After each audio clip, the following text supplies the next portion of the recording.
அனைவருக்கும் வணக்கம். இந்த வீடியோவில் ஒரு ஃபேமிலியில் கல்யாணம் ஆகி 10 வருஷம் கழித்து ஒரு குழந்தை பிறந்த பிறகு கணவன் மனைவி பிரிஞ்சிடுறாங்க. இந்த பிரிவினைக்கு இந்த பேரண்ட்ஸோட ஜாதகத்துலேயும் குழந்தையோட ஜாதகத்துலேயும் கிரகங்கள் எப்படி இருக்குது, எந்த மாதிரி கிரக நிலைகள் இருந்ததுனால 10 வருஷம் கழித்து பிரிகிறாங்க, எந்த மாதிரி திசாபுத்தி வந்ததுனால பிரச்சனை முத்தி போய் நீதிமன்றத்துக்கு போக இருக்காங்க அப்படிங்கிறத பார்க்க போகிறோம். ஃபஸ்ட்டில் கணவன் ஜாதகத்தை பார்க்குறோம், ரெண்டாவது மனைவி ஜாதகத்தை பார்க்குறோம், மூணாவது குழந்தையோட ஜாதகத்தை பார்க்குறோம்.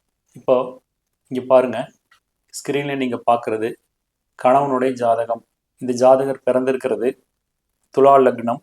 இங்கே சைடில் காட்டியிருக்கிறேன் பாருங்கள். இந்த 5 விதிகளும் சிஆர்பி மெத்தடில் புதுசாக நான் கண்டுபிடிச்சிருக்கேன். எதுக்கு அப்படின்னா, ஒரு ஜாதகர் திருமணத்துக்கு பிறகு முதல் திருமண வாழ்க்கை விவாகரத்தில் முடியும் அப்படிங்கிறதுக்கான விதிகள். இந்த விதிகள் எந்த ஜாதகத்தில் இருந்தாலும், யார் பொருத்தம் பார்த்தாலும், என்ன பரிகாரம் பண்ணாலும் இந்த விதியை மீறி எதுவும் நடக்காது அப்படிங்கிறத உறுதியாக சொல்கிறேன். என்னமோ நெகட்டிவாக பேசுகிறேன்னு தயவுசெய்து நினச்சிக்காதீங்க. இந்த மாதிரி விஷயங்களை தெரிஞ்சிட்டோம்னா நாம் வீட்டுக்கு கூட்டிகிட்டு வந்த மணமகள் மோசம் அப்படின்னு சொல்ல வேண்டிய அவசியம் இருக்காது. அல்லது நம்ம மகள் ஜாதகத்தில் இந்த மாதிரி அமைப்பு இருந்ததுன்னா நம்ம பார்த்து கல்யாணம் பண்ணி வச்ச மருமகன் சரியில்லை அப்படின்னு சொல்ல வேண்டிய அவசியம் இருக்காது. அதனால் இந்த ரூல்ஸ் எந்த ஜாதகத்தில் இருந்தாலும் அவங்க வாழ்க்கை விவாகரத்தில் முடியும் அப்படிங்கிறதுல எந்த மாற்று கருத்தும் இல்லை. இப்போ இந்த ரூல்ஸ் எல்லாம் சிஆர்பி மெத்தடில் அப்ரோச் பண்ண போகிறோம். சிஆர்பி மெத்தட் அப்படிங்கிறத ஒரு நிமிஷம் சுருக்கமாக சொல்லிட்டு இந்த வீடியோவை கண்டினியூ பண்ணலாம். சித்தர்கள் சொன்ன முறையில் கிரகங்கள் தொடர்பை ஏற்படுத்திக்கும். அதோடு மட்டும் இல்லாமல் மேலும் சில முறைகளில் கிரகங்கள் தொடர்பை ஏற்படுத்திக்குதுன்னு புதுசாக கண்டுபிடிச்சிருக்கேன். அதில் முதலாவதாக வர்றது வதம் நட்சத்திரத்தில் அமர்ந்த கிரகங்கள் தொடர்பு பெறும். வதம் நட்சத்திரம் அப்படின்னா ஒரு கிரகம் அமர்ந்த நட்சத்திரத்தில் இருந்து 7வது நட்சத்திரத்திற்கு வதம் நட்சத்திரம் அப்படின்னு பேர். அதே மாதிரி வைநாசிகம் நட்சத்திரத்தில் அமர்ந்துள்ள 2 கிரகங்கள் தொடர்பு பெறும். வைநாசிகம் நட்சத்திரம் அப்படின்னா ஒரு கிரகம் அமர்ந்த நட்சத்திரத்தில் இருந்து 22வது நட்சத்திரத்திற்கு வைநாசிக நட்சத்திரம்னு பேர். அதே மாதிரி வேதை நட்சத்திரத்தில் அமர்ந்த கிரகங்கள் தொடர்பு பெறும். அடுத்தது, ஒரு கிரகத்திற்கு 3 நட்சத்திரங்கள் இருக்கு. அந்த 3 நட்சத்திரங்களும் 1, 5, 9ங்கிற வீடுகளில் அமையும். அது மட்டும் இல்லாமல் உடைப்பட்ட நட்சத்திரங்களாக இருந்தால் இந்த 1, 5, 9ன்னு வராமல் இந்த எண்ணிக்கை மாறியும் வரும். ஒரு கிரகத்தின் 3 நட்சத்திரத்தில் அமர்ந்துள்ள கிரகங்கள் இணையும். அந்த 3 நட்சத்திரங்களுக்குள் உள்ள கிரகங்களை அந்த 3 நட்சத்திரங்களுக்குள் இடமாற்றி வைத்து பார்க்கலாம். இது போல மேலும் சில முறைகளில் கிரகங்கள் தொடர்பை ஏற்படுத்திக்குது அப்படின்னு புதுசாக கண்டுபிடிச்சிருக்கேன். இதை பற்றி டிஸ்கிரிப்ஷனில் இருக்கிற லிங்க்கில் எலாபரேட்டாக சொல்லியிருக்கேன். இப்போது இந்த ஜாதகத்தை நம்ம பார்ப்போம். இந்த ஜாதகர் பிறந்திருக்கிறது துலா லக்னம். இங்கே இருக்கிற ரூல் 1 எப்படி இந்த ஜாதகத்தில் மேட்ச் ஆகுதுன்னு பார்க்கலாம். 7க்கு செவ்வாய் தொடர்பு. லக்னத்துக்கு 7ஆம் வீடு செவ்வாய் என்ற காரணத்தினால 7ஆம் வீட்டுக்கு செவ்வாய் தொடர்பு வந்திருக்கு. ரூல் 2, 2, 8 தொடர்பு. லக்னத்திற்கு 2ஆம் வீட்டு அதிபதி செவ்வாய், 8ஆம் வீட்டு அதிபதி சுக்கிரன். இவங்க 2 பேர் சேர்ந்து மீனத்தில் ஒன்றாவே இருக்காங்க. அதனால் இந்த ரூல் மேட்ச் ஆகுது. ரூல் 3, 6, 7 தொடர்பு. லக்னத்திற்கு 7ஆம் வீட்டு அதிபதி செவ்வாய் 6ஆம் வீட்டில் இருக்குது. இந்த மாதிரி இருந்தால் 6, 7 கனெக்ட் ஆயிடுச்சு அப்படின்னு எடுத்துக்கணும். ரூல் 4, 7, 8 தொடர்பு. லக்னத்திற்கு 7ஆம் வீட்டு அதிபதி செவ்வாய், 8ஆம் வீட்டு அதிபதி சுக்கிரன். இவங்க 2 பேரும் சேர்ந்து மீனத்தில் இருக்கிறதுனால 7, 8 தொடர்பாக இருக்குன்னு எடுத்துக்கணும்.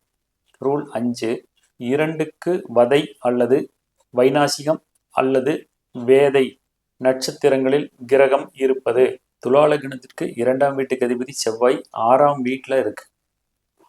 இந்த செவ்வாய் அமர்ந்த நட்சத்திரம் கிரக பாதசாரத்தில் பாருங்க, பூரட்டாதி. பூரட்டாதியின் வதம் நட்சத்திரம் ரோகிணி. ரோகிணியில் கிரகம் இருக்கான்னு பார்த்தா இல்லை. அதே 7ஆம் வீட்டு அதிபதி செவ்வாய் அமர்ந்த பூரட்டாதியினுடைய வைநாசிக நட்சத்திரம் மூலம். மூலத்திலையும் கிரகங்கள் இல்லை. வேதை நட்சத்திரம் என்னன்னு பார்த்தா உத்திரம் என்பது வேதை நட்சத்திரம். உத்திரத்தில் கிரகமே இல்லை. அதனால் இந்த 5வது ரூல் மேட்ச் ஆகலை. அதே சமயம் இந்த விதிகளை எல்லாத்தையும் சேர்ந்து சொன்ன மாதிரி இன்னொன்று இருக்குது. என்ன அப்படின்னா, லக்னத்திற்கு 7ஆம் வீட்டு அதிபதி செவ்வாய் நவாம்சத்தில் எங்கே இருக்குன்னு பாருங்கள். நவாம்சத்தில் கடகத்தில் இருக்குது. கடகம் என்பது செவ்வாய் நீசமாகக்கூடிய வீடு. இது போல இந்த 5 விதிகளும் யார் ஜாதகத்தில் இருக்கோ அவங்க வாழ்க்கை நிச்சயமாக திருமணத்திற்கு பிறகு ஆரம்பத்திலேயோ சில ஆண்டுகள் கழிச்சோ விவாகரத்தில் முடியும் என்பதில் எந்த மாற்றமும் இல்லை. அதே சமயம் இந்த ஜாதகத்தை பார்க்குற அதே நேரத்தில் நம்ம என்ன பண்ணுறோம்னா இவர் திருமணம் செய்த அந்த பெண்ணோட ஜாதகத்தையும் பார்க்குறோம். இங்கே பாருங்க, திருமண வாழ்க்கை பிரிவினையில் உள்ள அந்த ஆணினுடைய மனைவி ஜாதகம் இது. இவங்க பாருங்க பிறந்திருக்கிறது கடக லக்னம். நான் இதுக்கு முன்னாடி பல வீடியோவில் சொல்லியிருக்கேன், பெரும்பாலும் கடக லக்னம் அல்லது கடக ராசி இதில் பிறந்த பெண்களினுடைய மன வாழ்க்கையில் கசப்பு வந்துடும். என்ன காரணம் அப்படின்னா, கடகம் என்பது தான் எடுத்த முடிவுகளில் உறுதியாக இருப்பவர்கள், தான் எடுத்த முடிவு சரி என நம்புபவர்கள். அப்போது குடும்ப வாழ்க்கையில் அட்ஜஸ்ட்மெண்ட்டுக்கு இவங்ககிட்ட இடமே இருக்காது. தான் எடுத்த முடிவுக்கு கணவன் கட்டுப்படணும்னு இயற்கையாகவே நினைப்பாங்க. அப்படி கட்டுப்படலை அப்படின்னா அவங்களுக்குள்ள கருத்து வேறுபாடு வரும். என்ன காரணம் அப்படின்னா, இங்கே பாருங்க, கடகலக்னத்துக்கு 7ஆம் இடம் என்பது கணவன் ஸ்தானம். இது மனைவி ஜாதகம், பெண் ஜாதகம். 7ஆம் இடம் என்பது கணவன் ஸ்தானம். 7ஆம் வீட்டுக்கு அதிபதி அதே சனி தான் 8ஆம் வீட்டுக்கும் அதிபதி. எந்த ஒரு கிரகம் 2 வீடுகளுக்கு சம்மந்தப்படுதோ அந்த 2 வீடுகளுடைய பலனை சேர்த்து நம்ம பார்க்கணும். 7ங்கிறது கணவன், 8ங்கிறது வம்பு வழக்கு நீதிமன்றம். அப்போ கடகலக்கணத்தில் இருக்கிறவங்களுக்கு பெரும்பாலும் சிஆர்பி மெத்தடில் சொல்லியிருக்கிற விதிகள் எல்லாம் வந்து இருக்கும் பட்சத்தில் நிச்சயமாக கணவனோடு வாழ மாட்டாங்க. இங்கே பாருங்க, ரூல் 1, 7க்கு செவ்வாய் தொடர்பு. 7ஆம் வீட்டதிபதி சனி செவ்வாயோட வீட்டில் இருக்கு. மேலும் ரிஷபத்தில் இருக்கிற செவ்வாய் 7ஆம் வீட்டு அதிபதி சனியை பார்க்குது. ரூல் 2, 2, 8 தொடர்பு. ஏன் 2, 8ன்னு சொல்கிறேன்னா, 2ங்கிறது குடும்பம், 8ங்கிறது நீதிமன்றம் வழக்கு. அப்போது 2ஆம் வீட்டு அதிபதி யார்? சூரியன். எங்கே இருக்குது? 10ல் இருக்குது. இந்த சனி நேரடியாக சூரியனோ தொடர்பு கொள்ளலை இருந்தாலும் 8ஆம் வீட்டு அதிபதி சனி விருச்சிகத்திலிருந்து 10ஆம் பார்வை மூலமாக 2ஆம் வீட்டை பார்க்குது. இப்படி இருந்தால் 8-2 கனெக்ஷன் ஆயிருக்குன்னு எடுத்துக்கணும். ரூல் 3, 6, 7 தொடர்பு. லக்னத்திற்கு 6ஆம் வீட்டுக்கு அதிபதி குரு மீனத்தில் இருக்கு. அங்கிருந்து 9ஆம் பார்வை மூலமாக 7ஆம் வீட்டு அதிபதியான சனியை பார்க்குது. அடுத்தது ரூல் 4, 7, 8 தொடர்பு. கடகலக்கணத்திற்கு 7ஆம் வீட்டு அதிபதி சனியே 8ஆம் வீட்டுக்கும் அதிபதி ஆனதுனால 7, 8 தொடர்புன்னு நம்ம எடுத்துக்கணும். ரூல் 5, 2க்கு வதை அல்லது வைநாசிகம் அல்லது வேதை நட்சத்திரங்களில் கிரகம் இருப்பது. 2ஆம் இடம் என்பது சிம்மம், இதன் அதிபதி சூரியன். சூரியன் அமர்ந்த நட்சத்திரம் கிரக பாதசாரத்தில் பாருங்க, பரணி. பரணி நட்சத்திரத்தின் வதம் நட்சத்திரம் பூசம். அதாவது பரணி நட்சத்திரத்திலிருந்து 7வது நட்சத்திரம் பூசம். இந்த பூசத்தில் ஏதாவது ஒரு கிரகம் இருக்கணும், அல்லது மாந்தியோ லக்ன புள்ளியோ இருந்தாலும் கணக்கில் எடுத்துக்கலாம். அந்த விதத்தில் இங்கே பாருங்க, 2ஆம் வீட்டு அதிபதி சூரியனுக்கு வதம் நட்சத்திரத்தில் லக்ன புள்ளி இருக்கிறதுனால இந்த விதி மேட்ச் ஆயிருக்குன்னு நம்ம எடுத்துக்கணும். சரி, இதெல்லாம் விவாகரத்து ஆகக்கூடிய ஜாதகத்தில் இருக்கிற சிஆர்பி மெத்தடில் சொல்லப்பட்ட விதிகள். இப்போ இவங்க 2 பேரும் பிரிஞ்சிருக்காங்க, கணவன் மனைவி 2 பேரும் பிரிஞ்சிருக்காங்க. ஏன் அப்படின்னு கணவன் ஜாதகத்தை பார்ப்போம். இங்கே பாருங்க, கீழே ரெட் லைன் மார்க் பண்ணி காட்டியிருக்கேன். இது என்ன திசை நடக்குது? இந்த ஜாதகருக்கு குரு திசை நடக்குது. குரு என்பது துலா லக்னத்திற்கு 3ஆம் வீட்டுக்கும் 6ஆம் வீட்டுக்கும் அதிபதி 8ஆம் இடத்துல இருக்கு. நான் ஒவ்வொரு வீடியோலையும் சொல்லிட்டு இருக்கேன், ஒரு திசாநாதன் 8க்கு சம்மந்தப்பட்டா அது வம்பு வழக்கு, கோர்ட்டு கேஸு, அவமானம், ஆபரேஷன் தியேட்டர் அப்படிங்கிற ஒரு நிலைக்கு கொண்டு போய் விட்டுரும். ஏன்னா 8ஆம் இடம் என்பது துர்ஸ்தானம். 8ஆம் இடத்தை பாரு, கெட்ட பலனை கூறு. அந்த விதத்தில் 6க்குடைய குரு எங்கே இருக்கு? 8ஆம் இடத்துல இருக்கு. அப்போ இந்த திசை இவருக்கு பிரச்சனையை கொடுக்கக்கூடிய திசை.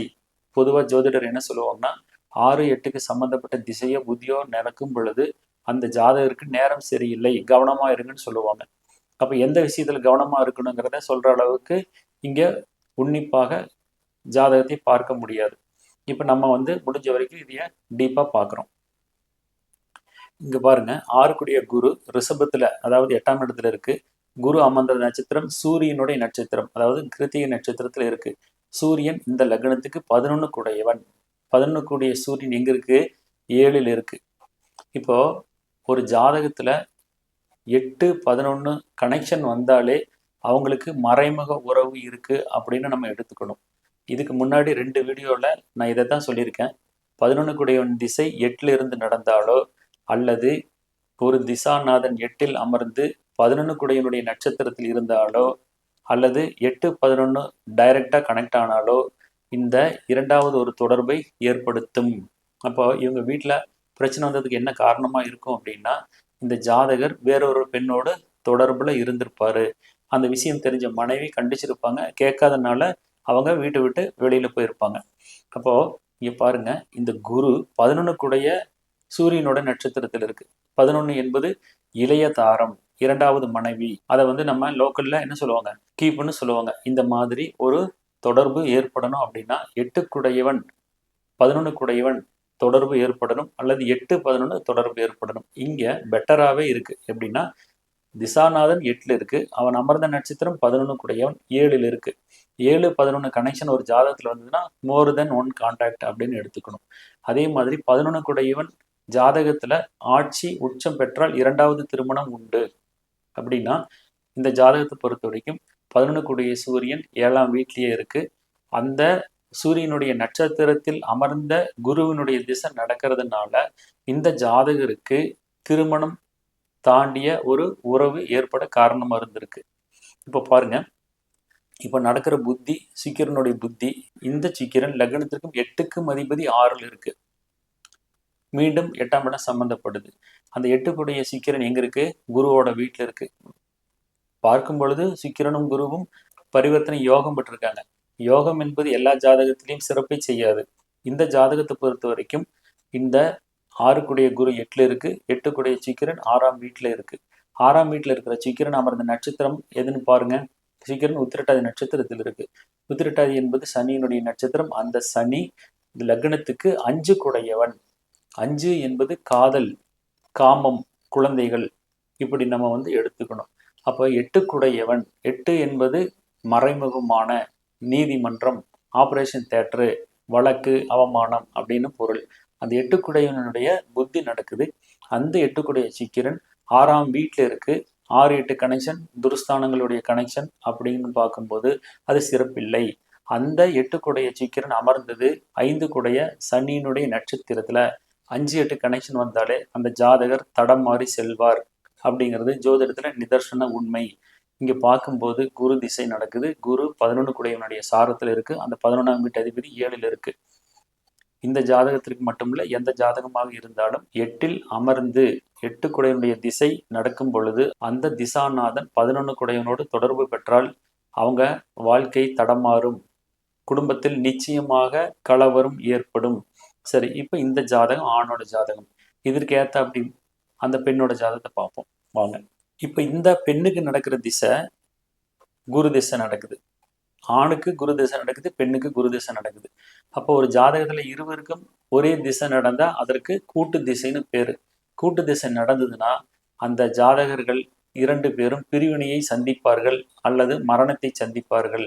இங்க இந்த ஜாதகரும் கணவனும் பிரிவினைக்கு ஒரு வழி ஏற்பட கூட்டு திசை காரணமா இருந்திருக்கு. இது மட்டும் அப்படின்னு எடுத்துக்க முடியாது. நான் ஏற்கனவே சொன்னேன், சிஆர்பி மெத்தேட்ல விவாகரத்து ஆகிறதுக்கான விதிகள் இந்த ஜாதகத்துல பொருந்தி வருது. அதே சமயம் திசை குரு திசை. இந்த குரு திசை லக்னத்துக்கு 6-9 அதிபதி 9ஆம் இடத்துல இருக்கு. அந்த குரு அமர்ந்த நட்சத்திரம் ரேவதி, புதனோட நட்சத்திரம். அந்த புதன் 3-12 அதிபதியா இருக்கார். 3-12 அதிபதியா இருந்து லக்னத்துக்கு 10ஆம் இடத்துல இருக்கு. அப்போ ஒரு ஜாதகத்துல 6-8-12 தொடர்பு சரியில்லை.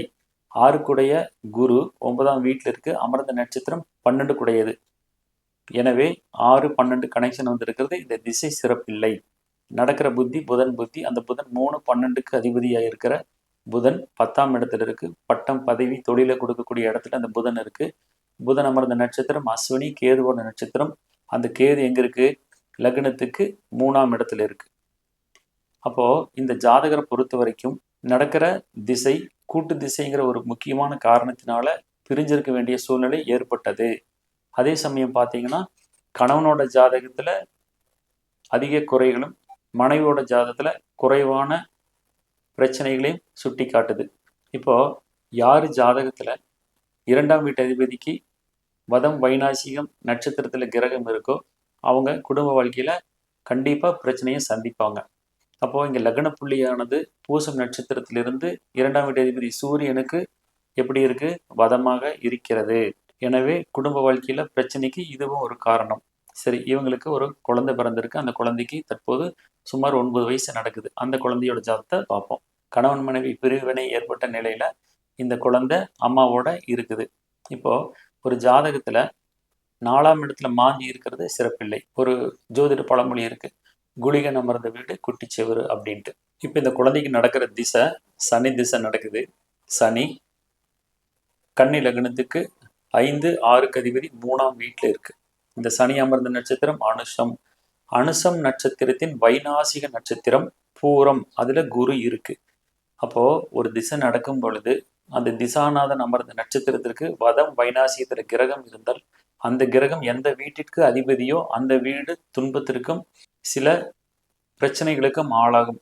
அப்போ சனி திசை நடக்கும்போது அது அமர்ந்த நட்சத்திரத்திற்கு வதம் வைநாசிகத்துல குரு இருக்கிற காரணத்தினால குரு துன்பத்திற்கு ஆளாகுது. இந்த குழந்தையினுடைய தாய் பிரச்சனைக்கு ஆளாகிறாங்க, கஷ்டத்துக்கு ஆளாகிறாங்க அப்படின்னு நம்ம எடுத்துக்கணும்.